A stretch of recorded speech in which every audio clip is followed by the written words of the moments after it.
let's get to the Chief of the Defence Staff, Jennie Carignan, who is with me now. General, it's terrific to have you on. Thanks for joining us this morning. Good morning, Omar. It's an honor to be here today. General, I want to ask you first about the funding commitments that we saw in last week's budget, this Remembrance Day happening just a week after that budget was unveiled, $85 billion over 5 years. What has that done in terms of the morale for the CAF, and how confident are you that those billions of dollars will actually be dispersed?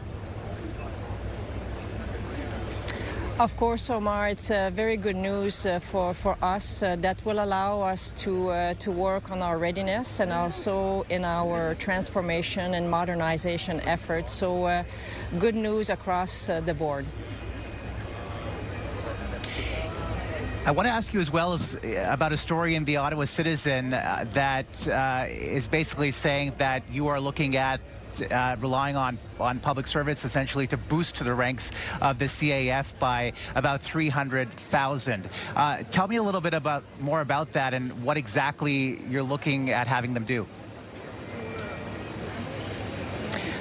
So the lines are not quite correct in that sense. This is part of our transformation and modernization efforts, which includes increasing our primary reserve and supplementary reserve to be prepared in times of crisis, whether it's here or anywhere else. But when we're thinking about the number of events and domestic operations we've had in terms of fighting forest fires and so on. So this is all part of our transformation effort, and all Canadians will be, of course, voluntarily invited to serve. But I think it is part of the work that we are doing, and then, frankly, in a little bit of a continuation of past, present, and then future service, which is what we are recognizing here today. And so, General, what would be the role of these public servants? I know you mentioned that it would be a voluntary exercise. What exactly would they be doing? It is not focused directly to public servants. Our public servants are already contributing extensively to the work that we are doing in defense. All Canadians, of course, would be invited based on various skills to be part of this endeavor.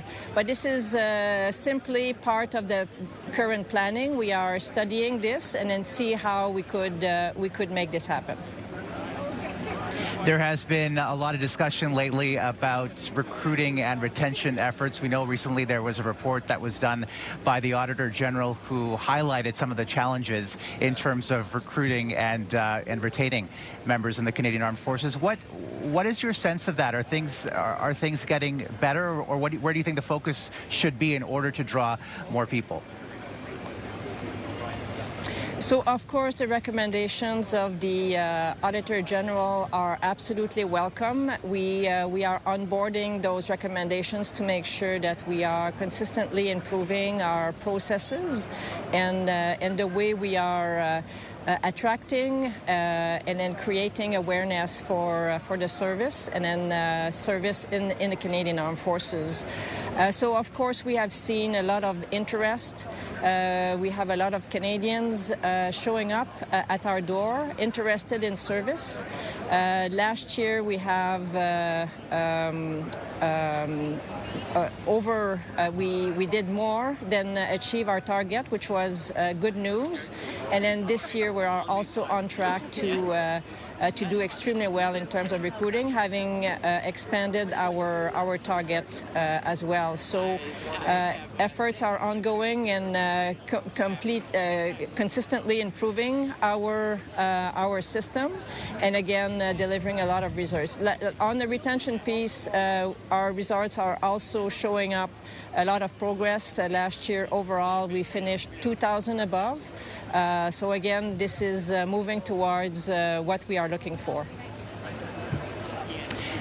General Carignan, before we let you go, I'm looking at the faces of the veterans behind me, and you can see the pride etched in their faces still, and It's a cold day here in Ottawa. It's a very chilly day, and they still, are here. They're showing up.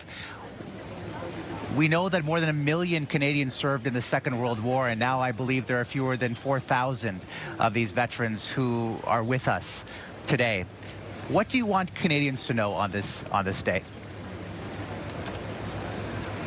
I think this needs to remain a very special day. We have a duty to remember.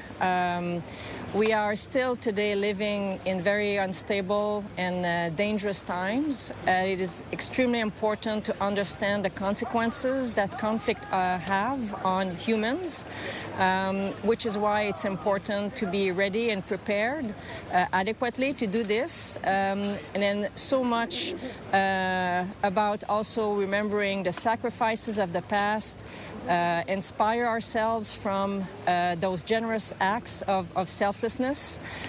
Also understand that today's service is still well and alive, and again, looking at the way ahead to the future. So an extremely important day to remember that spans basically from past to future. Such an important message to reflect on. General Carignan, thanks again for your time this morning. I appreciate it. Thank you, Omar.